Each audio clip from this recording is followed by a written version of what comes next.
লেবাননের দক্ষিণাঞ্চলের বোফোর্ট দুর্গে ইসরায়েলি সেনাদের ট্যাঙ্ক লক্ষ্য করে মিসাইল হামলা চালিয়েছে দেশটির শক্তিশালী সশস্ত্র গোষ্ঠী হিজবুল্লাহ। এতে মার্কাভা ট্যাঙ্কটি ধ্বংস হয়ে গেছে বলে জানিয়েছে হিজবুল্লাহ। এদিকে হিজবুল্লাহ প্রধান নাইম কাসেম যুদ্ধবিরতি চুক্তি প্রত্যাখ্যান করেছেন। ইসরায়েলি হামলা বন্ধ না করলে উত্তর ইসরায়েলি হামলা চালানো হবে বলে জানান তিনি।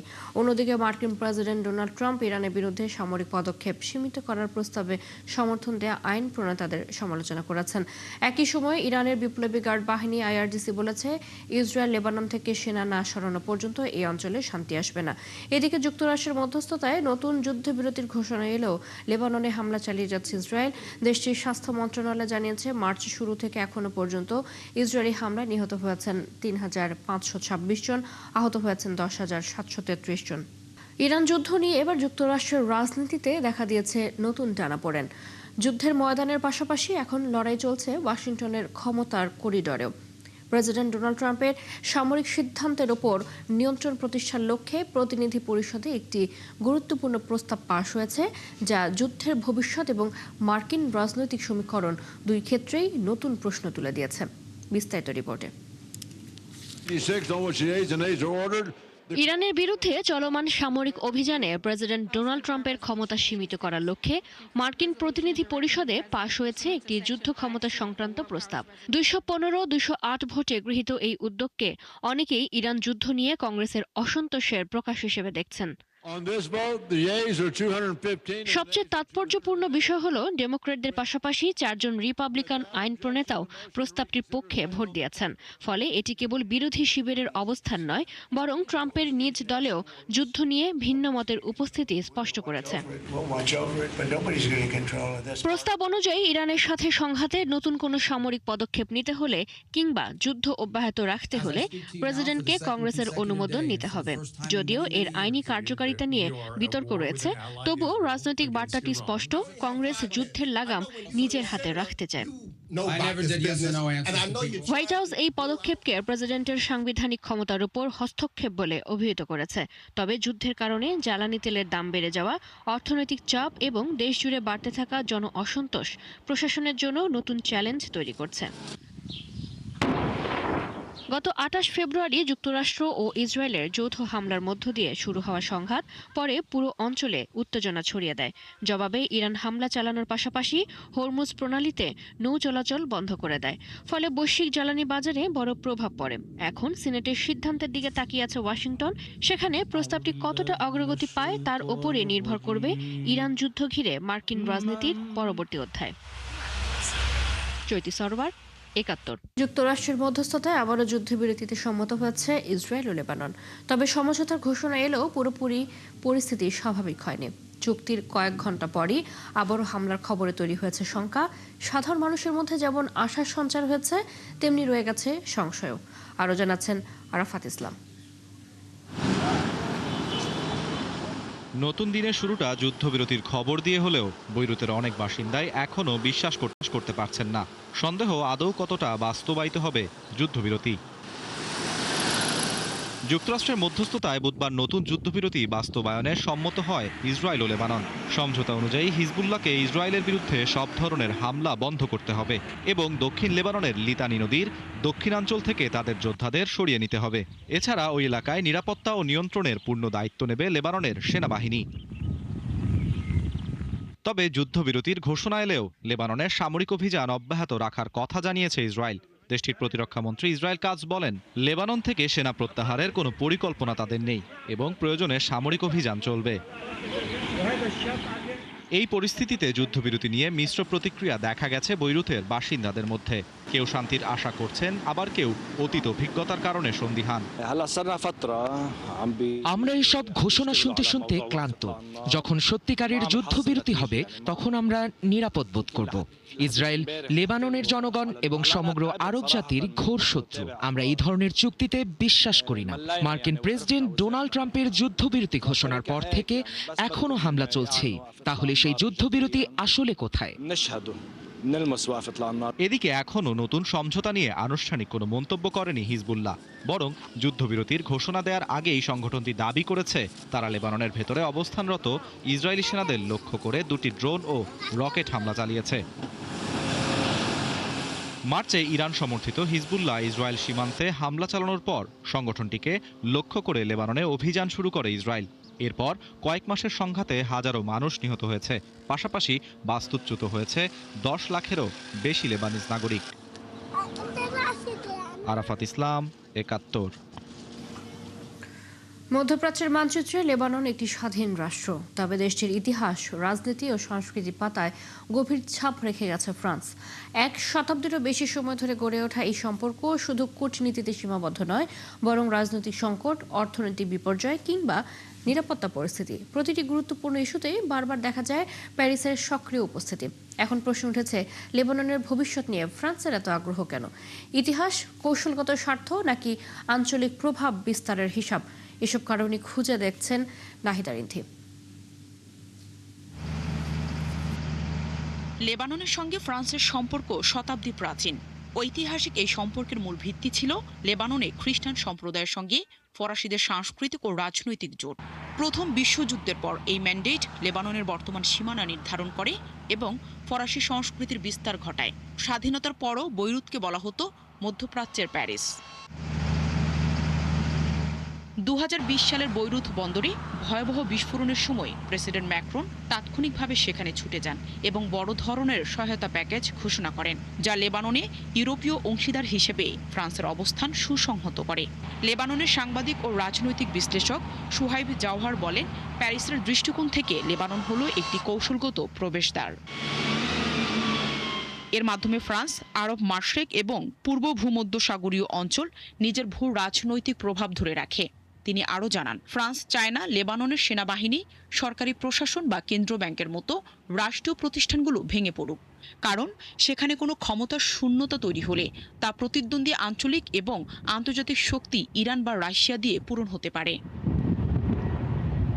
এছাড়া লেবাননের জলসীমায় গ্যাস অনুসন্ধানে যুক্ত ফরাসি কোম্পানি টোটাল এনার্জিস এবং বৈরুত বন্দর পরিচালনায় যুক্ত লজিস্টিক জায়ান্ট সিজিএম এর মতো বড় ফরাসি অর্থনৈতিক স্বার্থ এর সাথে জড়িত। তবে হিজবুল্লাহ এবং ইরানপন্থী দলগুলো ফ্রান্সের এই ভূমিকাকে সন্দেহের চোখে দেখে। তারা একে নিরপেক্ষ কূটনীতির চেয়ে পশ্চিমা প্রভাব বিস্তারের চেষ্টা বলে মনে করে। তবে লেবাননে মার্কিন অতি সক্রিয়তা ফ্রান্সের জন্য গভীর উদ্বেগের কারণ হয়ে দাঁড়িয়েছে এখন, বিশেষ করে ট্রাম্প প্রশাসনের আমলে, যারা প্রচলিত কূটনৈতিক নিয়মকানুন খুব একটা পরোয়া করে না। সেখানে ফ্রান্স চরম কোনো পদক্ষেপ না নিয়ে স্থিতি অবস্থা বজায় রাখার নীতি পছন্দ করে। লেবাননে প্রভাব ধরে রাখতে শক্তি প্রয়োগ বা কঠিন রাজনৈতিক অবস্থানের ক্ষমতা সীমিত হয় ফ্রান্স এখন মূলত সফট ডিপ্লোমেসির উপর নির্ভর করছে। বিশ্লেষকদের মতে, লেবানন ইস্যুতে ফ্রান্স এখনও ওয়াশিংটনের সঙ্গে সরাসরি প্রতিযোগিতায় নামতে চাইছে না, বরং তারা প্রমাণ করতে চাইছে লেবানন ইউরোপ এবং আন্তর্জাতিক মহলের মধ্যে যোগাযোগের জন্য ফ্রান্স এখন একটি অপরিহার্য মাধ্যম। প্যারিস মূলত লেবানন ফাইল থেকে নিজেদের সম্পূর্ণ বাদ পড়ে যাওয়া ঠেকাতে তৎপর। নাহিদা রিন্থি, ৭১। ক্রিমিয়ায় ইউক্রেনের নতুন হামলায় অন্তত 4 জন নিহত হওয়ার দাবি করেছে প্রশাসন। উপদ্বীপটির রাজধানীর একটি জ্বালানি ডিপোতে হামলায় 3 জন নিহত ও 7 জন আহত হয়েছে। অন্যদিকে একটি যাত্রীবাহী ট্রেনে আলাদা হওয়ায় আরও 1 জন নিহত এবং 3 জন আহত হয়েছে। রাশিয়ার অভিযোগ, টানা তৃতীয় দিনের মতো বেসামরিক পরিবহন ব্যবস্থাকে লক্ষ্য করে হামলা চালিয়েছে ইউক্রেন। তবে কিয়েভ সরাসরি হামলার দায় স্বীকার না করে বলেছে তারা কেবল সামরিক লক্ষ্যবস্তুতে হামলা চালিয়েছে। সাম্প্রতিক সপ্তাহগুলোতে রাশিয়ার অধিকৃত অঞ্চলে ড্রোন হামলা জোরদার করেছে ইউক্রেন।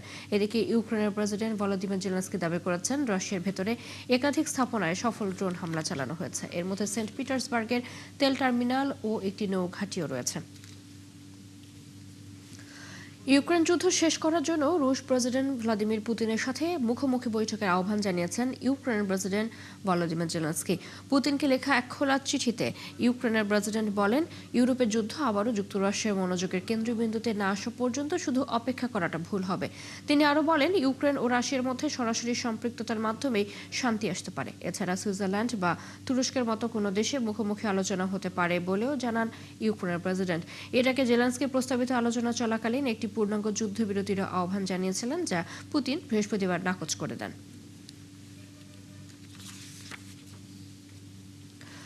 জাতিসংঘ নিরাপত্তা পরিষদের অস্থায়ী সদস্যপদে নির্বাচনে নজিরবিহীন পরাজয়ের মুখে পড়েছে জার্মানি। ইসরায়েলকে সক্রিয়ভাবে সমর্থন দিয়ে যাওয়ার কারণে এই পরাজয় হয়েছে বলে স্বীকার করেছেন জার্মান পররাষ্ট্রমন্ত্রী ইয়োহান ভাদেফুল। এছাড়া জার্মানির হারের জন্য পররাষ্ট্রমন্ত্রী ইয়োহান রাশিয়ার গোপন লবিং এবং প্রচারণাকেও দায়ী করেছেন। তার মতে ইউক্রেনকে দেয়া জার্মানির সমর্থন এবং যুদ্ধবিরতি অবস্থান রাশিয়া মেনে নিতে পারেনি। মস্কো নিরাপত্তা পরিষদে জার্মানির বিরুদ্ধে কাজ করছে বলে মন্তব্য করেন তিনি। 2027-28 মেয়াদের জন্য জাতিসংঘ নিরাপত্তা পরিষদের অস্থায়ী সদস্যত্ব পদে নির্বাচনে বুধবার পর্তুগাল ও অস্ট্রিয়ার কাছে বিশাল ব্যবধানে হেরে যায় জার্মানি। প্রয়োজনীয় 127 ভোটের বিপরীতে জার্মানি পায় মাত্র 104টি ভোট। এদিকে পর্তুগাল পায় 134 ভোট এবং অস্ট্রিয়া পায় 131 ভোট। ভারতের রাজধানী নয়াদিল্লির মালভিয়া নগরের হোটেলে অগ্নিকাণ্ডে আহত বাংলাদেশিদের একজন মারা গেছেন। এ ঘটনা বিভিন্ন দেশের মোট মৃতের সংখ্যা বেড়ে দাঁড়িয়েছে 22 জনে। গত বুধবার ভবনটির নিচতলার একটি রেস্তোরাঁ থেকে আগুনের সূত্রপাত হয় বলে জানিয়েছে স্থানীয় কর্তৃপক্ষ। ভবনের উপরের তলাগুলো হোটেল হিসেবে ব্যবহৃত হচ্ছিল। নিহতদের মধ্যে ভারত, মোজাম্বিক, লাইবিয়া, নাইজেরিয়া, উজবেকিস্তানের নাগরিকও রয়েছেন। বাংলাদেশ হাইকমিশন জানিয়েছে নিহত বাংলাদেশি নুরুল হকের মরদেহ দ্রুত দেশে পাঠানোর ব্যবস্থা নেওয়া হচ্ছে। সেই সাথে আহত 8 বাংলাদেশির মধ্যে কয়েকজনের অবস্থা এখনো আশঙ্কাজনক। তাদের দিল্লির বিভিন্ন হাসপাতালে চিকিৎসা দেওয়া হচ্ছে। আহতদের বিষয়ে ভারতীয় কর্তৃপক্ষের সাথে যোগাযোগ রাখছে বাংলাদেশ হাইকমিশন।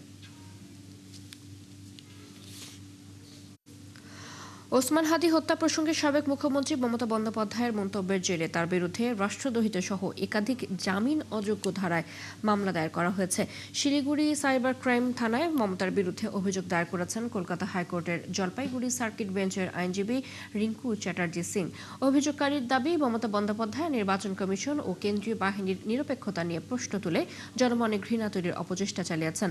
এছাড়া বাংলাদেশের একটি হত্যাকাণ্ডের ঘটনায় ভারত সরকার ও কেন্দ্রীয় স্বরাষ্ট্রমন্ত্রীকে জড়িয়ে তার মন্তব্য আন্তর্জাতিক স্তরে ভারতের সম্মান ক্ষুণ্ণ করেছে এবং তার মন্তব্যের কারণে প্রতিবেশী রাষ্ট্রের সাথে কূটনৈতিক সংকট তৈরি হতে পারে। এই মন্তব্য দুই দেশের সাম্প্রদায়িক সম্প্রীতি ও জাতীয় নিরাপত্তার জন্য হুমকি বলে অভিযোগপত্রে উল্লেখ করা হয়েছে।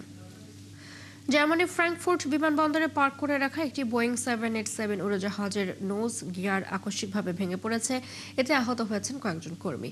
বৃহস্পতিবার স্থানীয় সময়ে দুপুরে ঘটনাটি ঘটে। উড়োজাহাজ পরিচালনাকারী প্রতিষ্ঠান লুফথানসা জানিয়েছে, দুর্ঘটনার সময় বিমানে কোনো যাত্রী ছিলেন না, তবে ভেতরে উপস্থিত ছিলেন ক্রু সদস্য ও গ্রাউন্ড স্টাফরা। উড়োজাহাজটি LH450 ফ্লাইট হিসেবে লস অ্যাঞ্জেলেসের উদ্দেশ্যে যাত্রা করার প্রস্তুতি নিচ্ছিল। দুর্ঘটনার পর জরুরি উদ্ধারকারী দল ঘটনাস্থলে পৌঁছে পরিস্থিতি নিয়ন্ত্রণে আনে। আহতদের চিকিৎসা দেওয়া হচ্ছে। কী কারণে ল্যান্ডিং গিয়ার ভেঙে পড়েছে তা খতিয়ে দেখতে সংশ্লিষ্ট কর্তৃপক্ষের সাথে যৌথভাবে তদন্ত চলছে বলে জানিয়েছে লুফথানসা। দক্ষিণ কোরিয়ার হেউন্দে সমুদ্র সৈকত এবার যেন পরিণত হয়েছে এক বিশাল মুক্ত গ্যালারিতে। সমুদ্র তীর জুড়ে বালুর ভাস্কর্যে ফুটে উঠেছে বুসান শহরের ইতিহাস, সংস্কৃতি আর আধুনিক জীবনের নানা গল্প। 2026 হেউন্দে স্যান্ড ফেস্টিভ্যালে বিশ্বের বিভিন্ন দেশের শিল্পীদের নিখুঁত কারুকাজ দেখতে প্রতিদিন ভিড় করছেন হাজারো পর্যটক। বিস্তারিত রিপোর্টে। নীল সমুদ্রের ঢেউ আর উঁচু দালানের পাশে দাঁড়িয়ে আছে বিশাল সব বালুর ভাস্কর্য।